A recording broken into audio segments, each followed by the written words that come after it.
परीक्षा में पहल पास पर आधारित क्वेश्चन सॉल्व करेंगे। यह पार्ट तीसरा है परसेंटेज का। इसमें जो इसका फॉर्मूला है वो मैं आपको बताऊंगा और इससे किस तरह सवाल आते हैं ये भी देखना है। तो चलिए शुरू करते हैं। किसी परीक्षा में 60% विद्यार्थी गणित में, 70% अंग्रेजी में और 50% विद्यार्थी दोनों में उत्तीर्ण हुए। बताइए कुल कितने प्रतिशत विद्यार्थी उत्तीर्ण हुए हैं। तो यह इसका ये सवाल दिया है। तो देखिए इसमें क्या करेंगे हम। यदि किसी विषय में 65% छात्र उत्तीर्ण हो तो इसका अर्थ है कि उस विषय में 35% छात्र अनुत्तीर्ण हुए हैं।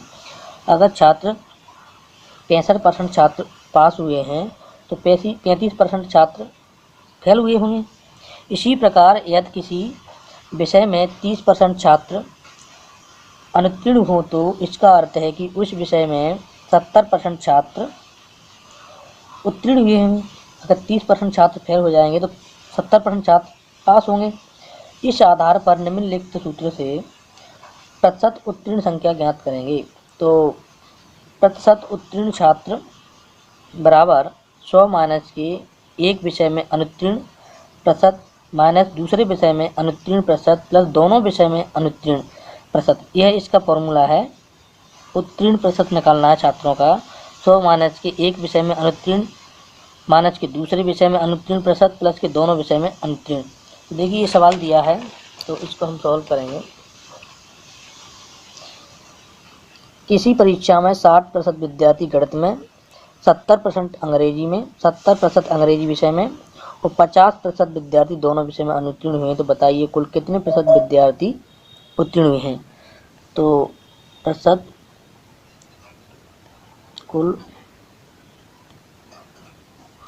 कुल उत्तीर्ण बराबर 100 माइनस के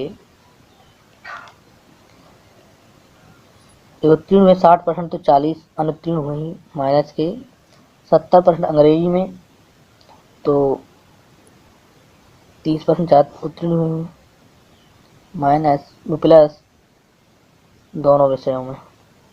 क्या जाएगा इसका उत्तीर्ण प्रतिशत 70 इसमें घटाएंगे 30 बचेगा प्लस के 50 बराबर 80। तो कुल प्रतिशत उत्तीर्ण किया है 80% है। इसी प्रकार इसमें एक और टाइप बनता है कि किसी परीक्षा में एक लड़का 40% तथा दूसरा लड़का 45% अंक प्राप्त करता है। किसी परीक्षा में एक लड़का 40% तथा दूसरा लड़का 45% अंक प्राप्त करता है। दोनों लड़के उत्तीर्ण होने के लिए आवश्यक न्यूनतम अंक से क्रमशः 35-60 अंक अधिक पाते हैं। मतलब पास होने से 35 और 60 अंक अधिक पाते हैं। परीक्षा का पूर्णांक ज्ञात करना है। तो देखिए इस तरह के सवाल को इस तरह हल करते हैं। तो ये इसका फॉर्मूला है। यदि दोनों लड़कों के प्राप्तांक न्यूनतम उत्तीर्णांक से अधिक हों या दोनों के प्राप्तांक न्यूनतम उत्तीर्णांक से कम हो तो क्या कह रहा है। यदि दोनों लड़कों के प्राप्तांक न्यूनतम उत्तीर्णांक से अधिक हों, दोनों के प्राप्तांक न्यूनतम उत्तीर्णांक से अधिक हों या दोनों के प्राप्तांक न्यूनतम उत्तीर्णांक से कम हो, या तो अधिक हो या कम हो, तो हम ये वाला फॉर्मूला लगाएंगे। ठीक है। तो क्या दिया परीक्षा का पूर्णांक उनके अंकों का अंतर अपॉन उनके प्रतिशतों का अंतर इंटू 100। तो यह इसका दादा। तो चलिए हम इस सवाल को सॉल्व करते हैं। देखिए क्या दिया है। किसी परीक्षा में एक लड़का 40% तथा दूसरा लड़का 45% अंक प्राप्त करता है। दोनों लड़के उत्तीर्ण होने के लिए आवश्यक न्यूनतम अंक से क्रमशः 35-60 अंक अधिक पाते हैं। परीक्षा पूर्णांक क्या है। तो इसका फॉर्मूला क्या बताया मैंने। परीक्षा का पूर्णांक दोनों अंकों का अंतर 60 माइनस 35 अपॉन दोनों प्रतिशतों का अंतर 45 माइनस 40 इंटू 100। तो क्या आएगा यहाँ पर 5 2 अपॉन 5 यहाँ पर आएगा इंटू 100। 25, 500, परीक्षा पूर्णांक क्या आएगा, 500 आ जाएगा। ठीक है, प्रतिशत लगा दी तुमने गलती, तो परीक्षा पूर्णांक क्या हो गया, 500। तो यह इसका राइट आंसर है। इसमें एक और चीज़ बता देता हूँ। देखिए आपने सोचा होगा कि 60 में से 35 क्यों घटाया है। जो बड़ी संख्या होती है उसमें से हम इसको घटा देते हैं, और यहाँ पे देखो ये बड़ी है तो इसमें 40 घटा दिया, यहाँ पर 60 बड़ी है तो 35 घटा दिया। तो इस तरह इसको हम करते हैं परीक्षा का पूर्णांक ज्ञात करने के लिए। अब इसमें एक और टाइप आता है, देखिए अब मैं एक और टाइप, यदि एक लड़के का प्राप्तांक न्यूनतम उत्तीर्णांक से अधिक हो और एक लड़के का प्राप्तांक न्यूनतम उत्तीर्णांक से कम हो, तो यदि एक लड़के का प्राप्तांक न्यूनतम उत्तीर्णांक से अधिक हो, यदि एक लड़के का प्राप्तांक क्या है, न्यूनतम उत्तीर्णांक से अधिक हो, ठीक है, और एक लड़के का प्राप्तांक न्यूनतम उत्तीर्णांक से कम हो, एक का अधिक हो एक का कम हो, तो उसके लिए क्या फॉर्मूला है, देखिए परीक्षा का पूर्णांक बराबर उनके अंकों का योग। अगर एक का अधिक है एक का कम है प्राप्तांक, तो अंकों का योग करेंगे अपॉन उनके प्रतिशतों का अंतर इंटू 100, ये इसका फॉर्मूला। तो देखिए ये सवाल दिया है, हाई स्कूल की परीक्षा में मोहन 35% अंक पाता है, तो उनके न्यूनतम उत्तीर्णांक से 30 अधिक रहते हैं, मतलब पास होने से 30 अंक अधिक और लाता है वो। जबकि सोहन 25% अंक पाता है, तो उसके प्राप्तांक न्यूनतम उत्तीर्णांक से 30% कम रह जाते हैं, 30 अंक कम रहते हैं। परीक्षा का पूर्णांक तथा न्यूनतम उत्तीर्णांक ज्ञात कीजिए, मतलब न्यूनतम मतलब कितने परसेंट पर पास होंगे वह ज्ञात करना है। तो देखिए मैं आपको यहाँ बताऊंगा इसको।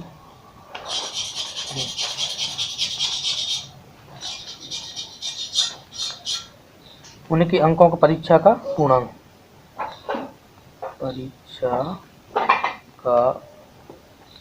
पूर्णांक बराबर उनके अंकों का योग, क्योंकि एक अधिक पा रहा है एक कम पा रहा है, तो अंकों का योग हो जाएगा 30 प्लस के 30। ठीक है, उनके प्रतिशतों का अंतर, तो 35 में से 25 घटा देंगे, 25 इंटू 100। ठीक है, तो 60 अपॉन 1 कितना बचेगा, 0, 1 10 इंटू 100, एक जीरो से एक जीरो कटेगा बराबर 600। तो पूर्णांक क्या आ गया, 600 आ गया।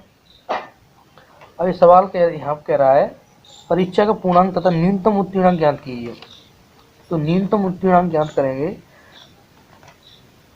इसमें से दोनों में से किसी का ले लेते हैं, मोहन का ले लीजिए चाहे सोहन का ले लीजिए। देखो सोहन का लेते हैं, चलो हम सोहन का न्यूनतम उत्तीर्ण क्या पूछे, उत्तीर्णांक। ठीक है, तो क्या आएगा,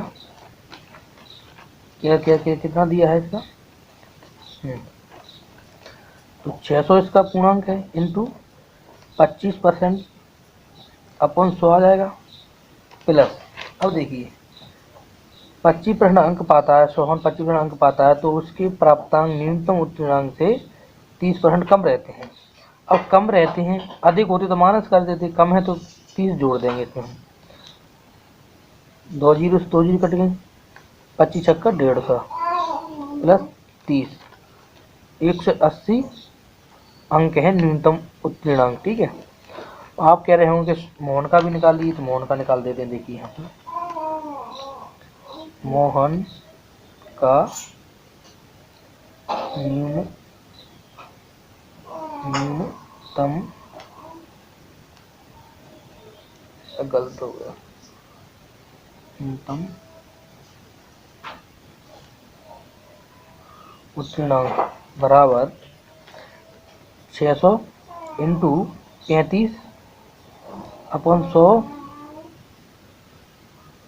प्लस माइनस क्यों, क्योंकि अधिक पा रहा है इसलिए माइनस करेंगे यहाँ पे 30, 2 जीरो से 2 जीरो कट गए, 56 30, 18 और 3 21 माइनस 30 इसमें घटाएं 0, 8 यहाँ पर 1 80।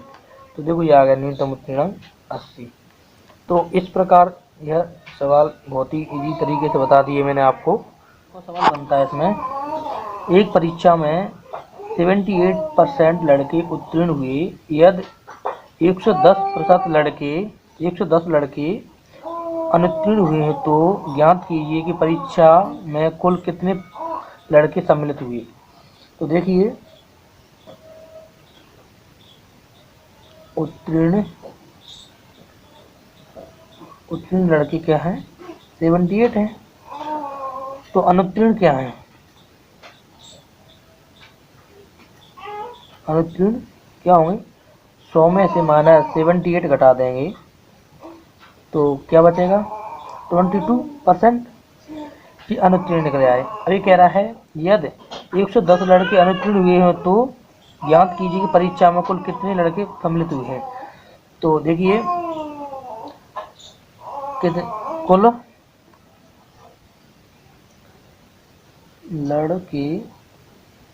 कुल लड़के तो कुल लड़कों की संख्या, क्या है, x मान लेते हैं। कुल लड़कों की संख्या क्या है, x मान लेते हैं। x इंटू कितना परसेंट है, 22/100 बराबर कुल लड़के कितने अनुत्तीर्ण हुए हैं, यानी उत्तीर्ण निकाल रहे हैं अपन, बराबर 100, वो 110। क्योंकि देखो बराबर होता है जब उसकी कुल संख्या निकलती है। तो 110 लड़के अनुत्तीर्ण हुए हैं, कितने परसेंट, 74 अनुत्तीर्ण हुए, 22%। तो कुल लड़कों की संख्या x मान ली हमने, इंटू 22/100 110। तो x बराबर 110, 100 ऊपर आ जाएगा, 22 नीचे आएगा, क्योंकि हमने यहाँ एक बार क्रॉस गुणा कर दिया है। तो x बराबर देखिए 11 दूनी 22, ठीक है, एक जीरो बची तो यहाँ पे 1000 आ जाएगा अपन 2, इसका हम भाग दें 500 आ जाएगा। तो कुल लड़कों की संख्या क्या होगी, 500। तो ये इसका सॉल्यूशन है, ठीक है, थैंक यू।